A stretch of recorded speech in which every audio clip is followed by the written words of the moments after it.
Ijtimoiy injeneriyada hujumlar tahlili. Zamonaviy raqamli dunyoda inson omilini qo'llab-quvvatlovchi xavfsizlik tahlili. Ijtimoiy injeneriya nima? Ijtimoiy injeneriya bu insonlarni aldash orqali maxfiy ma'lumotlar, kirish huquqlari yoki shaxsiy ma'lumotlarni olish uchun psixologik manipulyatsiyadan foydalanadigan nafaqat kompyuter tizimlariga, balki insonlarga ham qaratilgan xavfli hujum turi hisoblanadi. U texnik zaiflik emas, balki inson tabiati va ishonch xususiyatlari hisoblanadi. Ushbu usul asosan ishonch, muhtojlik va mualliflik kabi inson tabiati tendensiyalariga tayanadi.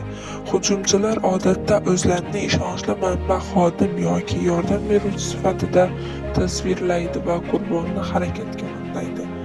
Asosiy xususiyatlari bular: inson omiliga qaratilgan psixologik manipulyatsiya, texnik zaifliklar emas, balki ishonchni ishlatadi, ko'pincha ongli ravishda amalga oshiradi.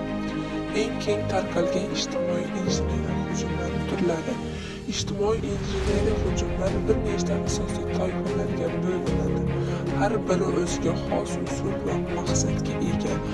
Bular phishing, smishing, vishing va pretextingga bo'linadi. Hujumchilar qanday amalga oshiradi? Phishing va smishing. Phishing hujumlari bu keng tarqalgan ijtimoiy injeneriya usuli bo'lib, alg'azi elektron pochta xabarlari orqali amalga oshiriladi. Hujumchilar ishonchli tashkilot, bank yoki xizmat ko'rinishi qo'llaydi va qurbonning shaxsiy ma'lumotlarini kiritishga undaydi. Smishing hujumlari bu phishing mobil varianti bo'lib, SMS xabarlari orqali amalga oshiriladi. Bu esa yanada samarali, chunki ko'pchilik odamlar mobil telefonlar bilan bog'lanib va xabarlar tezlik yoriladi. Smishing xabarlar ko'pincha siz yutdingiz yoki hisobingiz tekshirilmoqda kabi mavzuli bo'ladi va qurbonni maxsus havola orqali kirishga undaydi. Qurbonlarni aniqlash va nishonga olish usullari. Hujumchilar o'zlarining maqsadlariga muvofiq aniq qurbonlar guruhini belgilab oladilar va ularga yo'naltirilgan hujumlar tuzatadi.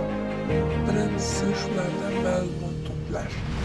Sotsial tarmoqlar, ochiq ma'lumotlar va korporativ veb-saytlar orqali qurbon haqida batafsil ma'lumot to'plash. Nishonni aniqlash, maxsus kirish huquqlari yoki ma'lumotlariga ega bo'lgan xodimlarni tanlash. Hujumchi rejasi bu yig'ilgan ma'lumotlarga asoslanib ishonchli ssenariy yaratish hisoblanadi. Hujumchilar psixologik manipulyatsiyasi texnikalari. Bular ishonch, avtoritet, qo'shimcha ta'sir, urg'u, mutallik, xavotir. Ishonch bu odamlar odatda ishonchli ko'rinishga ishonadi.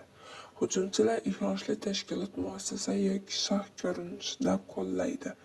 Avtoritet esa bu yuqori lavozimli shaxs yoki mualliflik manba sifatida sozlash, qo'shimcha ishonch hosil qiladi.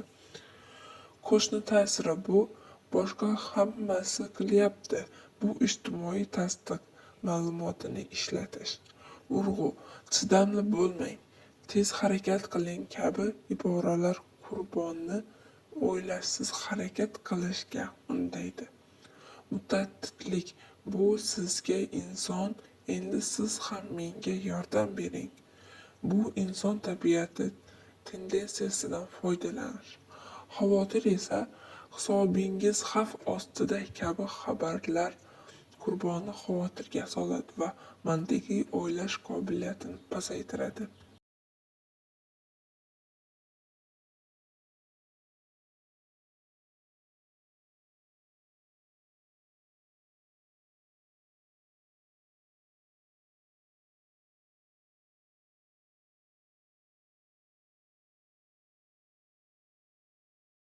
Undan himoyalanish strategiyasi bu ma'lumot xavfsizligi bo'yicha ta'lim, ma'lumotlarni bo'lish siyosati, havolalarni tekshirish, ilovalarni tekshirish, ko'p bosqichli tasdiqlash kodi qo'yish, hujumlar haqida xabar berish